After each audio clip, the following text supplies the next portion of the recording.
سابق وفاقی وزیر احسن اقبال اس وقت میڈیا سے گفتگو کریں۔ ہم نے الیکشن کمیشن سے یہ بھی مطالبہ کیا ہے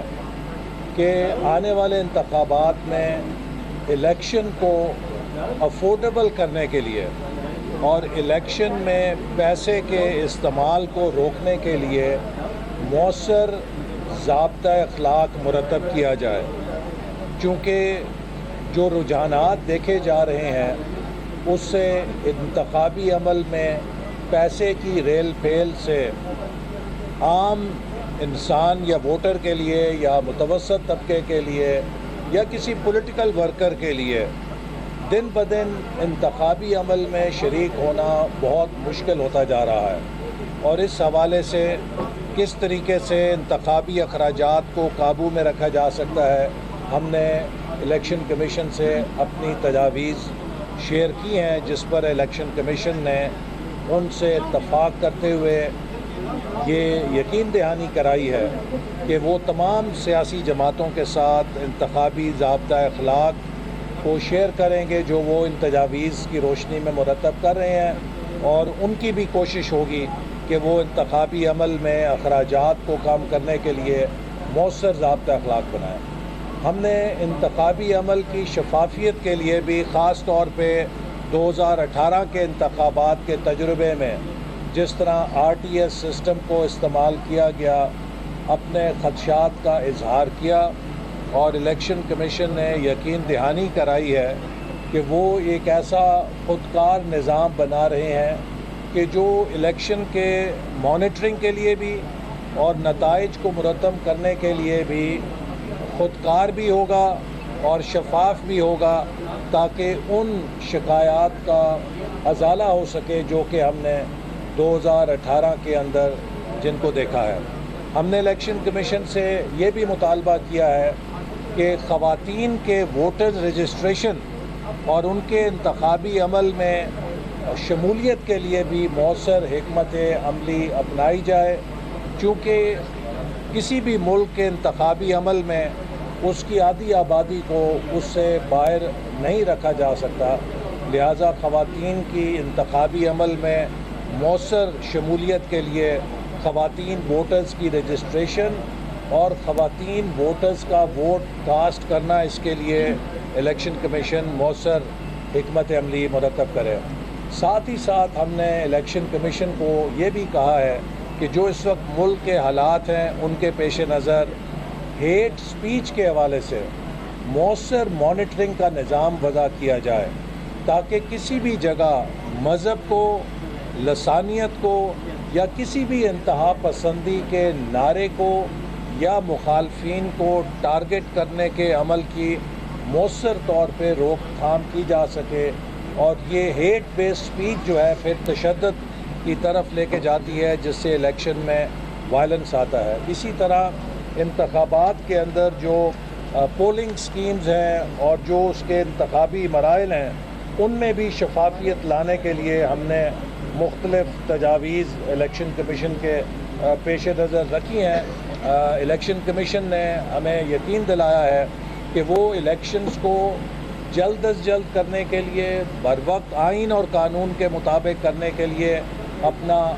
آئینی فریضہ سر انجام دے گا۔ ہم سمجھتے ہیں کہ پاکستان کے آئندہ انتخابات ملک کے لیے ایک سنگ میل ہیں،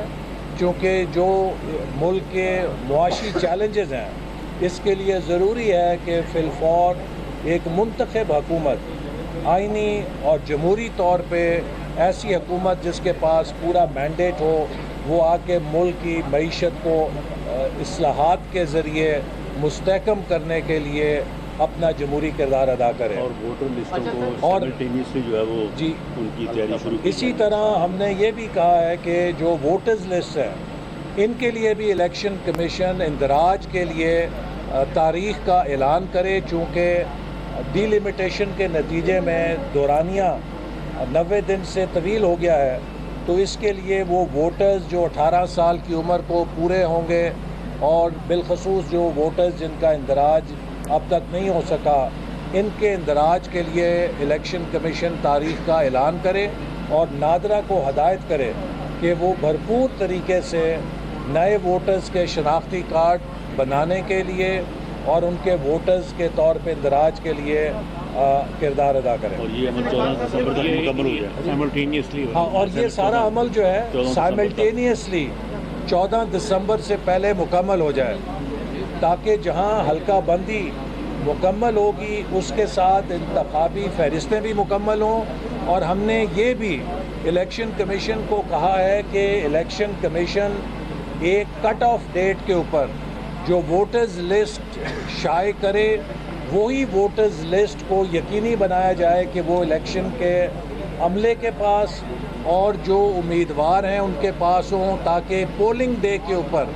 किसी किस्म की वोटर्स लिस्ट की डिस्क्रिपेंसी किसी वोटर को वोट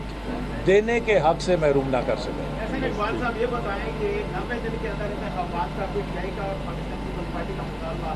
बड़ी से जोर मारते हैं, उस पर अभी बातें पूरी क्या रहती है? देखिए, मैं समझता हूँ कि तमाम सियासी जमातों को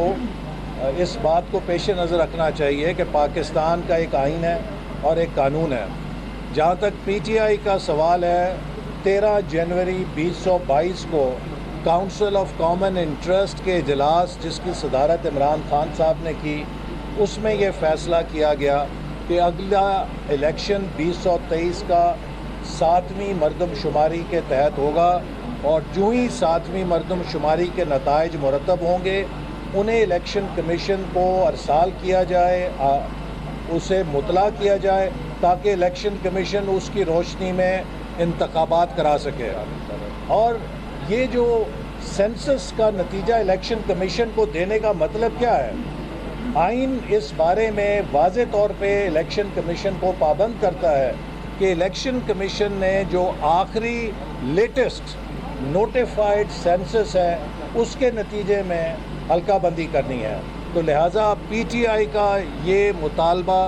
कि वो उन सेंसस को इलेक्शन कमीशन नज़रअंदाज करे कि जो ख़ुद उसके अपने सीसीआई के फ़ैसले के मुताबिक है, ये सियासी नारा तो हो सकता है, इसका आइन और कानून से ताल्लुक़ नहीं। इसी तरह जो पीडीएम की जमातें हैं वो सब सीसीआई के उस इजलास में मौजूद थीं जहाँ पर इत्तफ़ाक़ राय के ज़रिए फ़ैसला किया गया कि नए मरदमशुमारी की मंजूरी दी गई और उसको इलेक्शन कमीशन को मुतला किया गया। मैं कानून के तकाज़े हैं, उनकी रोशनी में हल्का बंदी के अमल को इलेक्शन कमीशन के ज़रिए जल्द अज जल्द मुकम्मल किया जाए, ताकि इलेक्शन का इनेकाद जितनी जल्द मुनक्कद हो सके उतना वो मुनक्कद किया जाए। अच्छा, ये बताइए साहब, ये फरमा दीजिएगा ये जो हल्का बंदियाँ 14 दिसंबर को ये मुकम्मल होगी हल्का बंदियाँ, तो इसके बाद 90 दिन में इलेक्शन होंगे, उसकी क्या लीगल क्या? नहीं, ये 14 दिसंबर आज जो जाहिद हामिद साहब ने और हम सब ने तजावीज़ दी हैं राना सनाउल्लाह साहब, वो यही थी कि इस अमल को तेज़ किया जाए और ये 14 दिसंबर से पहले मुमकिन है। और उसके बाद इलेक्शन एक्ट में एक प्रोसीजर दिया गया है कि वो जो शेड्यूल है वो 54 रोज़ का तकरीबन टाइम बनता है। अगर ये दिसंबर के अवाइल या नवंबर के अवाखिर में होता है तो उसमें 54 दिन करें। आप 14 दिसंबर प्लस 54 डेज ये तो डेट निकल जाएगी लिमिट है, लेकिन अगर ये पीछे अमल आता है ये तो कोई ऐसी बात नहीं और आ है। जाए। थैंक यू जी। ये तारीख फाइनल आपके बयान में हल्का बंदियाँ भी हैं, तैयारी भी है, कौन सी तारीख को एक्सपेक्टेड डेट इलेक्शन की हो सकती है? देखिए, 14 दिसंबर प्लस 45 आपको 54 अभी डेज। जैसे आज़म नज़ीर तारड़ साहब ने कहा कि अगर हल्का बंदियाँ 14 दिसंबर को मुकम्मल हो जाती हैं तो उसके बाद 54 दिन का कानून और आइन का शेड्यूल है जिसके अंदर इंतखाबी अमल ने मुकम्मल होना है, तो डेट तो आप निकाल लें। खुद उससे डेट निकाल सकते हैं। इस्लामाबाद मुस्लिम लीग नून के रहनुमा एहसन इकबाल मीडिया से गुफ्तगू कर रहे थे। उनका कहना था कि इलेक्शन कमीशन ने अपनी तैयारियों पर ब्रीफिंग दी। अभी सब्सक्राइब करें ताकि कोई खबर रह न जाए।